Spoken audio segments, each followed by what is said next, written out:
Good evening. Tonight, Gaza on the brink of an invasion, 2 weeks after a deadly surprise attack by Hamas. Recently, there was a temporary pause in the ongoing conflict between Israel and Hamas. The ceasefire involved Israel halting airstrikes on Gaza, and in return, Hamas was releasing hostages, including around 240 individuals taken during an attack in October. The situation arose when Hamas launched an attack on Israel on October 7th, firing over 5,000 rockets.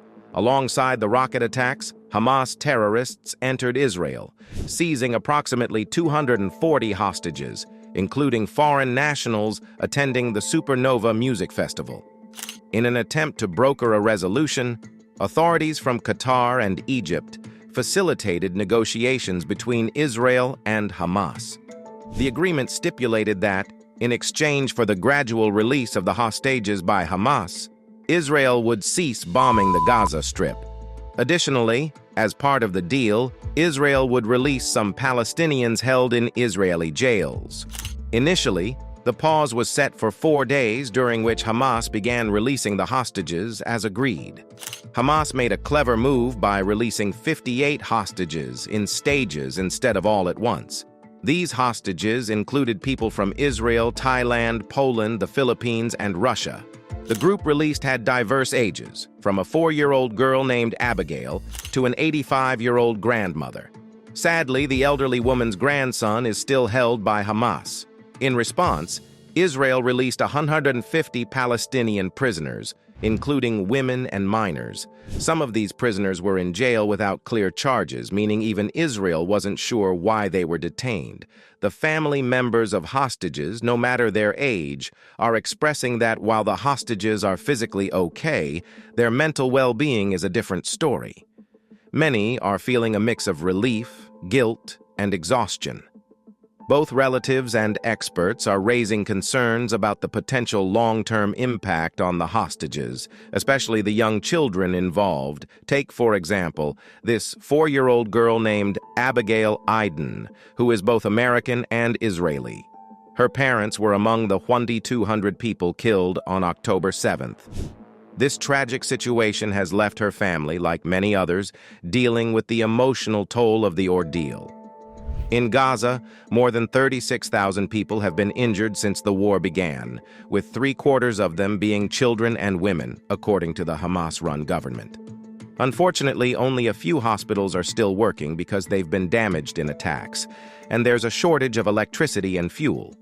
Prime Minister Netanyahu has admitted that it's been tough for Israel to avoid causing harm to civilians in the conflict. He claims that Hamas uses people in Gaza as human shields, making it hard to prevent civilian casualties. The UN Agency for Palestinian Refugees, UNRWA, reports that 1.8 million people in Gaza had to leave their homes because of the conflict. Around 1.1 million are now staying in shelters provided by UNRWA. Many displaced individuals, especially those from the northern part of Gaza, sought refuge in southern areas. Israel's military has shared a map showing specific safe zones in southern Gaza. These areas are meant to help people in Gaza find shelter during future conflicts, making it safer for them. After the attack on October 7th, Israel closed its borders with Gaza, stopping the usual flow of food, water, fuel, and medicine. Israel said it did this to prevent the group Hamas from using fuel for military purposes, and they reopened it later in November. Due to the border closure, hospitals, water facilities, waste services, and bakeries in Gaza couldn't work properly because of the lack of electricity and fuel. Major UN agencies criticized this move, calling it an outrage and consistently asking for a permanent ceasefire based on humanitarian reasons. From October 21 to November 21, Israel allowed only 1,399 truckloads of humanitarian supplies into Gaza through Egypt's Rafah border crossing. This is way less than the usual monthly average of 10,000 before the conflict, according to the UN. During a ceasefire, there was some improvement, with hundreds of trucks carrying aid and fuel allowed through Rafah, which is the only way in and out of Gaza. In a recent interview, Mossab Hassan Youssef, the son of Sheikh Hassan Youssef, a co-founder of Hamas, shed light on the conditions within Hamas camps on the global stage at the United Nations. The discussion turned to Ibrahim Hamid, an individual captured by Israel in 2006, known for orchestrating numerous suicide bombings before his arrest. Ibrahim Hamid, once the chief of the military wing of Hamas, was sentenced to 54 life terms in Israel in 2012. The interview outlined a chilling list of his notable suicide bombings. December 2001, Zion Square in Jerusalem. May 2002, Sheffield Club. June 2002, Frank Sinatra Cafeteria in Hebrew University. September 2003, Cafe Hillel in Jerusalem. These revelations provided a glimpse into the significant role figures like Ibrahim Hamid played in executing violent attacks, resulting in severe consequences for both the perpetrators and the victims. Mossab Youssef has expressed concern that Hamas's strength allows a few of its members to potentially manipulate the entire international community. According to him, while it's understandable to release individuals not charged or proven innocent, exchanging terrorists for hostages sets a dangerous precedent. Youssef believes this sends a wrong signal to terrorist groups worldwide, suggesting they could adopt a similar strategy. The fear is that terrorists might take citizens hostage, seek refuge in crowded areas, and then demand the release of their associates in exchange for the hostages. The attacks on October 7th were extremely harsh, and the response to those attacks was equally severe. Holding a 4-year-old girl as a hostage is cruel, and so is imprisoning young Palestinians in Israeli jails. It's also seen as cruel to release terrorists who have been involved in bombings in exchange for hostages, especially when they've already caused harm. The entire situation surrounding this war seems to be filled with cruelty. Everyone involved has made mistakes, and no one's hands are completely clean. Over the past 75 years, the issue has become incredibly complicated. Asking whether someone supports Israel or Palestine at this point might not be the right question because of the complexity of the situation. When Israel shared its plan for ground strikes, President Joe Biden cautioned against invading the Gaza Strip, emphasizing the potential dangers.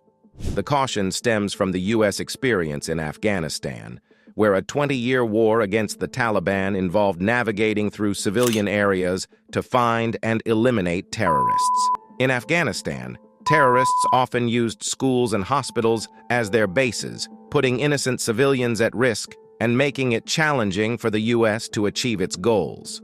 Despite 2 decades of effort, the U.S. ultimately faced challenges and Afghanistan fell under Taliban control. The parallel drawn here is that Israel faced similar difficulties in Gaza, where Hamas constructed intricate tunnels known only to their members. These tunnels create challenges for military operations, highlighting the complexities of fighting against an organization that employs tactics such as using civilian areas for cover. The comparison with the U.S. experience in Afghanistan underscores the difficulties nations face when dealing with such situations. When Israeli Defense Forces, IDF, soldiers enter the tunnels in Gaza, terrorists can easily hide, escape, or blend in with civilian areas, making it challenging for the military to identify and apprehend them. Israel initially underestimated these complexities, leading to the current situation where, despite the loss of 11,000 lives, peace between Hamas and Israel remains elusive. Moreover, Israel's international support is declining as the world witnesses civilian casualties from bombings in Gaza. In every conflict between Israel and Palestine, the people of Palestine tend to suffer more. This pattern is evident when looking at historical data, emphasizing the disproportionate impact on Palestinian civilians. Despite the suffering, the masterminds behind these conflicts, the true culprits, often go unidentified. These individuals, who are not directly affected by the wars, remain silent for a time, contributing to the ongoing cycle of violence. Hamas leader Ismail Haniyeh, originally based in Syria, has been residing in Qatar. Recently, Israel's Prime Minister Netanyahu revealed that he had instructed Mossad to take action against Haniyeh, stating that there's no prohibition on such actions in the ceasefire agreement. Action in this context implies either capture or assassination. Following this revelation, Qatar distanced itself from responsibility, claiming they do not know Haniyeh's current location, which some find hard to believe given Qatar's small size. The global stance on the Israel-Palestine issue is polarized and sensitive, making it risky to express opinions. Criticizing the October 7th terror strikes might prompt questions about one's stance during attacks on Palestinians, and vice versa for criticizing Israel's airstrikes. Prime Minister Benjamin Netanyahu said that Israel wants to do two main things in Gaza. First, they want to make the group in charge there, called Hamas, much weaker, and eventually remove its ability to control the military and government in Gaza. Second, Israel wants to free the people who are being held as hostages by Hamas. After the conflict, Israel plans to take charge of keeping things safe in Gaza for a while. However, they want to make it clear that this won't be a permanent situation, and they don't intend to stay in Gaza forever. To achieve their goals, Israel has called up 300,000 reservists to support their regular military force of 160,000. The Israel Defense Forces, IDF, have targeted thousands of locations belonging to Hamas, which is considered a terrorist organization by Israel, the UK, the US, and other Western powers. The IDF claims to have destroyed hundreds of tunnel entrances beneath Gaza. Hamas asserts that its tunnel system extends for 500 km, 310 miles. Like, share, and subscribe to our channel for more videos related to Israel and Hamas war.